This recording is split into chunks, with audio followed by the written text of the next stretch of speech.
Good morning, children. Today I am going to explain relation between linear velocity and angular velocity and relation between linear acceleration and angular acceleration. And today we will also discuss on centripetal acceleration. Okay. So now I am going to start. Derive the relation between linear velocity that is denoted by v and angular velocity that is denoted by omega in a uniform circular motion. So just consider a particle moving along a circular path of radius r that is shown in figure. Okay.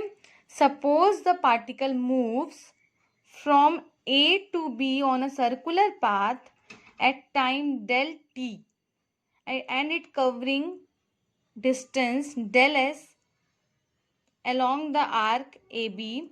Hence the angular displacement of the particle is del theta is equal to del s upon r. आपको पता है बच्चों angle is equal to arc upon length होता है. Okay, now dividing by del t on both side, so we get del theta upon t del s upon del t into 1 by r. So on both side we will take a limit. In limit del t tends to 0 and del t tends to 0, so it is converting into d theta upon dt 1 upon r ds upon dt, and d theta upon dt, that is angular displacement upon time, is called angular velocity. So it is written as a omega and ds upon dt will be v. So omega is equal to 1 by r into v. After cross multiplication we got v is equal to omega r. This is the final relation between linear velocity and angular velocity.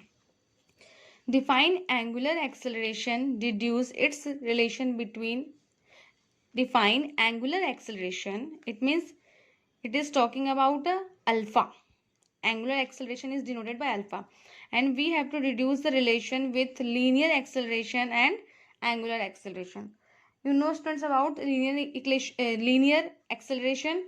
Linear acceleration is denoted by a and angular acceleration is denoted by alpha. Angular acceleration, the time rate of change of angular velocity of a particle, is called its angular acceleration. जैसे हम linear acceleration का definition देते हैं वैसे ही आपको angular acceleration देना है. Angular acceleration is the rate of change of angular velocity. It means alpha is equal to del omega upon del t. It is average angular acceleration. When we have to write the instantaneous angular acceleration, then we will take a limit del t tends to 0, so it is converting into instantaneous angular acceleration. So instantaneous angular acceleration is equal to d omega upon dt. Is it clear, children? And SI unit of alpha, that is radian per second square. Okay, and dimension will be m0 l0 t to the power minus 2. Now we will write the relation between alpha and omega. Sorry, alpha and a. So we know, students, about v is equal to r omega. So both side differentiating with respect to time. So it will be dv upon dt r d omega upon dt. dv upon dt will be a, that is the rate of change of velocity, is called acceleration, and it will be r, so d omega upon dt will be alpha. So it is the final relation between angular acceleration and linear acceleration. And linear acceleration is also vector quantity. Angular acceleration is also a vector quantity, and it is the radius. It means it is a position vector. It is also vector quantity. When question is come, you have to write the expression in vector form. So it will be a arrow on the head is equal to alpha arrow on the head and cross multiplication by position vector, that is the radius. Now important topic is define centripetal acceleration. Derive an expression for the centripetal acceleration of a particle moving with uniform speed v along a circular path of radius r. Explain how it acts along the radius towards the center of the circular path. आपको पता है बच्चों, when an object is moving on a circular path with constant speed, then a force is directed towards the center of the circle, that is called centripetal force. So an acceleration is work on the direction of the center, that is called centripetal force. A body undergoing uniform circular motion is acted upon by an acceleration which is directed along the radius towards the center of the circular path. This acceleration is called centripetal acceleration. Now we have to derive the expression for centripetal acceleration. Suppose at a time t the particle is moving at p, and at time del t plus del t the particle is at, suppose at a time t the particle is at del p, sorry, suppose at the time t a particle is at p, and after t plus del t time a particle is at q. Let v1 and v2 be the velocity vectors at point p and q directed along the tangents at point p and q. You can see the diagram. An object at point p, object at point p at t time, and then after some time at this object at point q, and this time will be t plus del t, and radius of the circle is r, and v1 is the velocity at point p, v2 is the velocity at point q. It is shown in diagram with tangentially because velocity is a vector quantity and it is always work in the tangentially. So to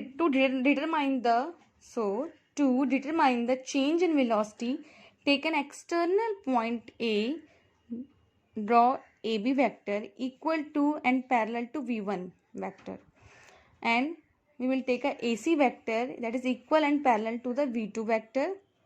हम दोनों को बहुत nearest मानते हैं. Suppose P और Q बहुत पास पास है, हम एक एक्सटर्नल पॉइंट लेंगे A, okay, A B that is equal to v1 and A C equal to v2 vector.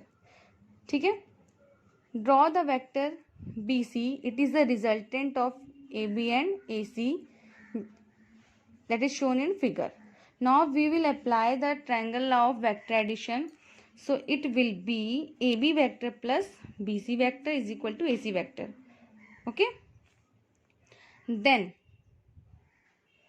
BC vector is equal to AC minus AB. AC is the V2 vector minus AB is the V1 vector. So it will be del V, that is change in velocity. Now we will compare the triangle POQ and BAC. So in triangle POQ and ABC, angle POQ is a del theta, angle BAC is also del theta. Okay. And OP upon OQ, it is the radius of the circle, so R upon R will be 1, and AB upon AC will be V2 upon V1. So it is just equivalent because C just nearest to B. Just we will consider it. Okay. So it is the ratio of AB upon AC is also 1 because V1 equal to V2. जब इन दोनों का ratio 1 है, इसका भी ratio 1 है, तो ये दोनों क्या होंगे, इक्वल होंगे. So we can write that triangle POQ is similar to triangle BAC. Hence when a triangle is similar, then their ratio of sides are also equal. In this case, PQ upon OP is equal to BC upon AB, and PQ is the del S, OP is the R, BC is the del V, AB is the V, and del V is equal to V upon R into del S, dividing on both sides by del T, so it will be this. Now we will take a limit del T tends to 0, so it will be written in the form of dV upon dt is equal to VR ds upon dt. Okay.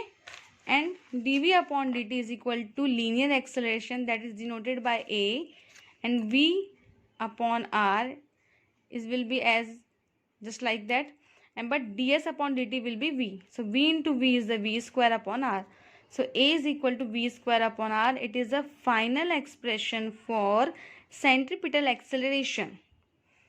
When we have to write the linear acceleration in terms of, centripetal acceleration in terms of angular velocity, so we can write here v upon r and v square will be v into v. So we will multiplied और divided by r. हम लोग खुद से multiply और divide कर रहे हैं, तो आपको खुद से जब कोई चीज़ multiplication कर रहे हो तो उसको divide भी करो, क्योंकि हमको divide वाली चीज़ चाहिए थी, multiplication वाली नहीं. तो हम खुद से multiply कर रहे हैं तो उसका divide भी करोगे, अगर खुद से divide करें तो multiply भी करोगे. ये तो पहले से था, ये चीज़ हमने सिर्फ r का multiply और divide किया. सो क्या हो जाएगा v by r, it is equal to omega, it is also equal to omega. Omega into omega will be omega square into r. ये आर ऐसा ही रहेगा. So a is equal to omega square r. This gives the magnitude of the acceleration of a particle in uniform circular motion. Okay, and direction of acceleration as del t tends to zero, the angle del theta also approaches zero. जब time zero हो तो angle भी zero हो गया. In this limit, as AB equal to AC, so angle ABC equal to AC is 90 degree. Thus, the change in velocity del V and hence the acceleration A vector is perpendicular to the velocity vector V1. But V1 vector is directed along the tangent at point P. So, acceleration A vector acts along the radius towards the center of the circle. Such an acceleration is called centripetal acceleration. Okay students, thank you very much and have a nice day.